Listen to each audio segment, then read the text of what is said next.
தமிழ்நாட்டுக்கு சரியாக பட்ஜெட்டே கிடைக்கலனாலும் தமிழ்நாட்டு மக்கள் நல்லா இருக்கணும்னு எவ்வளோ நன்மையை செய்த ஸ்டாலினை தோக்கடிச்சு விஜயை வர வச்ச நன்றி கட்ட அனைவருக்கும் என் வணக்கம். என்ன நன்மை சார் கேட்குறீங்களா? ஏன்னா சின்ன சின்ன பசங்க 110 பேர் தான் ரசிகர்கள், மற்றதுங்கெல்லாம் எப்படியா பார்த்தீங்க எனக்கு சொல்கிறதுக்கு வார்த்தை வரல. என்ன அவங்களுக்கெல்லாம் நாட்டை பற்றியோ ஒரு குடும்பத்தை பற்றியோ ஒரு நிலவரத்தை பற்றியோ யாருக்கும் தெரியாது இல்லையா? நான் கண் எதிர்க்க பார்த்ததை சொல்கிறேன். எத்தனை இடத்துல பாலம் கட்டிக்கிறாங்க, எத்தனை இடத்துல ஹாஸ்பிட்டல் கட்டிக்கிறாங்க. நான் அந்த ஹாஸ்பிட்டலுக்கு போய் அனுபவிச்சாங்க. கண் ஆஸ்பத்திரி எங்கள் அம்மாவுக்கு முடியல, எப்படி காப்பாற்றி அமைச்சாங்க. எத்தனை ஸ்கேனு எல்லாமே ஃப்ரீ தான். இப்படியெல்லாம் ஏழை மக்களுக்கு எவ்வளோ உதவி செய்துக்கிறாரு. அது மட்டும் இல்லை, இலவச அரிசி போகிறதுலையே முடியாதவங்களுக்கெல்லாம் வீட்டாண்டியே போய் அரிசி கொடுக்குற அளவுக்கு பண்ணவர் ஸ்டாலின் தான். அதே மாதிரி இந்த பெரிய பெரிய நிறுவனத்தை வேலை செய்யணும்னா உட்கார சேர் கொடுக்கணும், அவங்க இத்தனை நிற்கிறாங்களே உட்கார சேர் கொடுக்கணும்னு சொன்னவரும் ஸ்டாலின் தான். என்ன இது போல் எவ்வளோ நன்மைகள், 1 2 இல்லை, சொல்ல போனால் எக்கச்சக்கமாக இருக்குது அவர் செய்தது. நம்மளுக்கு எவ்வளோ செய்தார். நான் முதல்வன் திட்டம், இந்த பிள்ளைங்க படிக்கிறதுக்கு 60 பேரில் 4 பேர் தான் தனியாக படித்தவங்க. 56 பேர் நான் முதல்வன் திட்டத்தில் முன்னுக்கு வந்த பிள்ளைங்க 56 பேர். என்ன அதேமாரி எவ்வளோ எவ்வளோ நன்மைகள். பிள்ளைங்க படிப்புக்கு காலை உணவு இன்னும் எனக்கு சொல்லணும். நான் எழுதி படிக்கிறதுக்கு எனக்கு வேற இல்லை. என்ன அது போகிற வரலாம் வண்டிங்கெல்லாம் ஃப்ரீ பஸ்ஸு பெண்களுக்கு எல்லாத்தையும் பார்த்து அப்படியே படிச்சு டபுளாக சொல்லிட்டுங்க. ஆனால் சொல்லிக்கிறாங்க, செய்தாங்களான்னு தெரியாது. என்ன ஸ்டாலின் வந்து தான் கற்பழிப்பு நடக்குது, ஸ்டாலின் வந்து தான் போதை சொல்லிக்கிறாங்க, ஸ்டாலின் வந்து தான் அது நடக்குது. நீங்கள் இப்போ உங்கள் ஆட்சி வந்தால் எங்கேயுமே கற்பழிப்பு நடக்காது. என்ன எங்கேயுமே போதை பொருள் விற்க மாட்டாங்க. என்ன எங்கேயுமே எதுவுமே நடக்காது. நீங்கள் அப்படி எல்லாமே நல்லா பார்த்துருங்க. பார்க்குறோம், அதே நான் தான் அதே தானே பார்க்க போகிறோம். நீ எப்படி பண்ண போகிறேன்னு. ஆனால் ஒன்றே ஒன்று மட்டும் சொல்லிக்கிறேன். ஸ்டாலின் எது பட்ஜெட்டு கொடுத்தாலும் கொடுக்கப்படாலும் நம்ம தமிழ்நாட்டு மக்கள் நல்லா இருக்கணும். ஓட்டு போட்டவங்களும் சரி, ஓட்டு போடாதவங்களும் சரி, எல்லாருக்குமே பார்த்து செய்யலை. இவரே மகளிர் உரிமை தொகை எல்லாருக்கும் கொடுத்தாரு. மகளிர் உரிமை தொகை கொடுத்தா ஸ்டாலின் எல்லாருக்கும். நான் 60 வயசுக்கு தான் கொடுப்பேன், 60 வயசுக்கு இருக்கிறவங்க தான் எல்லாம் அப்படியே இதுவாகணுமோ 60 வயசுக்கு வேணுமா நான் சொல்ல விரும்பலை. எனக்கு அப்புறம் வாயில் என்ன வந்துடும். என்ன இப்படி பார்த்து நீ செய்கிறேன்டா, அது கூட நீ செய்யலையா உன் துட்டுக்கெல்லாம் ஆசைப்படல. என் ஸ்டாலின் கொடுத்தது வேறு, நான் நீ கொடுக்கணும் நாங்கள் எதிர்பார்க்கல. புரியுதா? என்ன இருக்கிறவங்களாவது நீ நல்லது செய்தேன்னா அது போதும். செய்வியான்னு தெரியாது. படிப்படியாக வந்திருந்தால் உனக்கு நாட்டுடைய நிலைமை என்னன்னு தெரிஞ்சிருக்கும். என்ன வெள்ள நிவாரணிட்டே கொடுக்கல. பட்ஜெட்டு 6000 ரூபாய் கொடுத்தா ஸ்டாலின். கொரோனா வந்தவொடனே பெட்டு சரலட்டு ஆலையை திறந்து பெட்டுங்கள்லாம் போட்டு ஆக்சிஜனை எடுத்து வந்து எவ்வளோ பேரை காப்பாற்றினாரு. அதேமாரி 41 பேர் செத்து போயிட்டாங்க கரூரில். அங்கே போயிட்டு நைட்டு 12 மணிக்கு போயிட்டு அவங்களெல்லாம் பார்த்து அந்த ஊரில் இருக்கிறவங்க நன்றி காட்டவங்க தான். என்ன வேறு இதுக்கு போட்டு வச்சுக்கிறாங்க. 10 லட்சம் கொடுத்து அவ்வளோ நல்லது செய்தார் ஸ்டாலின். ஒவ்வொரு இடத்துலையும் எவ்வளோ பண்ணிக்கிறாரு எனக்கு தெரியும். புரியுதா?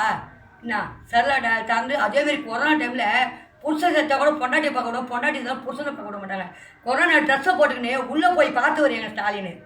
அந்த கொரோனா டைமில் என்ன எவ்வளோ நன்மை செய்கிறார் அவர், எவ்வளோலாம் பார்த்துக்கிறாரு. கொரோனாவை கொஞ்சம் கொஞ்சமாக போயிடுச்சு, வேலை கொடுத்து 5 மணி 6 மணி 7 மணி கரெக்டாக கொண்டு வந்தவர் ஸ்டாலின். மருந்து வர வச்சு, ஆக்சிஜன் வர வச்சு காப்பாற்றினவர் ஸ்டாலின். என்ன ஒரு செய்த நன்மையெல்லாம் சொல்லணும்னா இன்றைக்கெல்லாம் சொன்னாலும் மாறாது.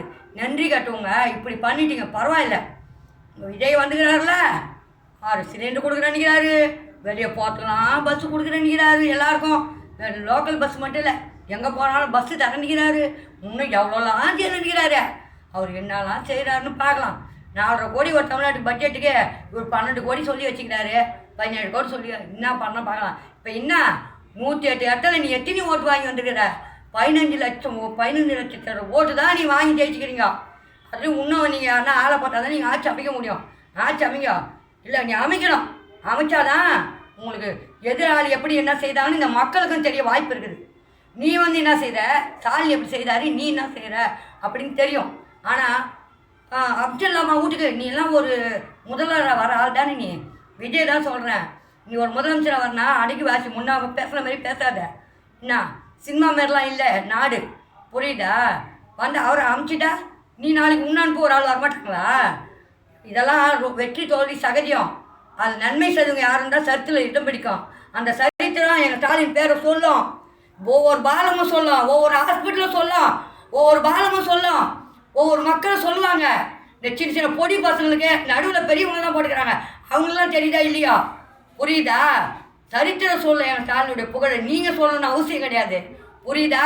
நீ வந்து என்ன செய்கிறேன்னு பார்க்குறோம். உங்களுக்கு ஓட்டு போட்டாங்களே அவங்களும் என்ன செய்கிறாங்க, இதுமாரி கற்பழிப்பு நடக்காது எதுவுமே பண்ணாதுன்னாங்களே, தூக்கு தண்டனை உடனே கொடுத்துருவாங்க வரவங்களுக்கு, இப்படிலாம் பண்ணாங்களே பார்க்க தானே போகிறோம் நாங்களாம். சரியா? வாழ்க வளமுடன். ஆனால் எங்கே இருந்தாலும் தோல்வியாக இருந்தாலும் வெற்றியாக இருந்தாலும் திமுக தான். நீ தான் புரிஞ்சுக்கா. எங்கள் ஸ்டாலின் பேர் எங்கே பாரு சொல்லும், அது சரித்திரத்தில் இடம் பிடிச்சிக்குது. நீங்கள் அதை பற்றி எங்களுக்கு ஒன்றும் இது இல்லை. ஆனால் ரொம்ப பேசாதீங்க. அவர் வீட்டுக்கு அமிச்சா அவங்க பிள்ளைக்கிறாரு பார்த்துக்கிறதுக்கு. சரிதா? நீயும் உன் பொட்டாட்டி பிள்ளை கூட இல்லை ஃபஸ்ட்டு என்ன. அவர் போனாலும் அவர் பையன் இருக்கிறார் உதயநிதி ஸ்டாலின். அவரை மாரி அவர் சூப்பராக பார்ப்பாரு எதிர்கட்சி இருந்தாலும். புரியுதா? தேவையில்லாமல் பேசாதீங்க எல்லாரும். ரொம்ப பேசுறீங்க ஆம்பளை பொம்பளையும். விஜய் பேசுகிற மாதிரி பேச ஒரு பொறுப்பில் வந்தவர் யாரும் பேசக்கூடாது எதுவும் செய்யக்கூடாது அப்படின்னு சொல்ல அவர் துப்பில். ஏன்னா அவரே பேசுகிறாரு. அவர் ஆளுங்க எப்படி பேசுவாங்க? தத்துவம் சொன்ன மட்டும் கோவம் வந்துட்டு. அப்போ நீங்கள் பேசுகிற தப்பு தானே. அவர் ஜெயிக்கும் போதும் அவர் தப்பாக எது யாரும் பேசலை. அவர் ஆட்சியில் இருக்கும்போது கூட ஒரு வார்த்தை அவரை பேசலை. வந்த பிறகும் பேசலை, தோற்ற பிறகும் பேசலை. என்ன வாழ்த்து தான் சொல்லிக்கிறாங்க ரெண்டு பேருமே. இப்பயும் தமிழ்நாட்டு மக்களுக்கு எங்களுடைய இது தொடரும், நாங்கள் நல்லதாக செய்வோன்றாங்க. அதான் பெரியாச்சு, நீங்களாம் நொய்யாச்சு. புரியுதா? இனிமேலாவது இப்போ வந்திருக்கிறீங்களா, இன்னும் எங்கன்னா ஒரு 10-12 பேர் எங்கன்னா கட்டா பிடிச்சி ஆட்சி அமைஞ்சு என்ன செய்றீங்கன்னு நாங்கள் பார்க்குறோம். ஸ்டாலினை விட நீங்கள் நல்லா செஞ்சிட்டிங்கன்னா நாங்கள் வரவேற்கிறோம். நானே பேசுகிறேன், பரவாயில்ல எங்கள் ஸ்டாலினை நீ நல்லா செய்கிறேன்னு நான் சொல்கிறேன். இதே வீடியோவில் நான் சொல்கிறேன். ஆனால் நன்றி கட்டி முதுகில் குத்திட்டீங்க, பரவாயில்ல. என்ன நல்லா இருங்க, நல்லதை செய்யுங்க, மக்களுக்கு நல்லா இருங்க. சரியா? எனக்கு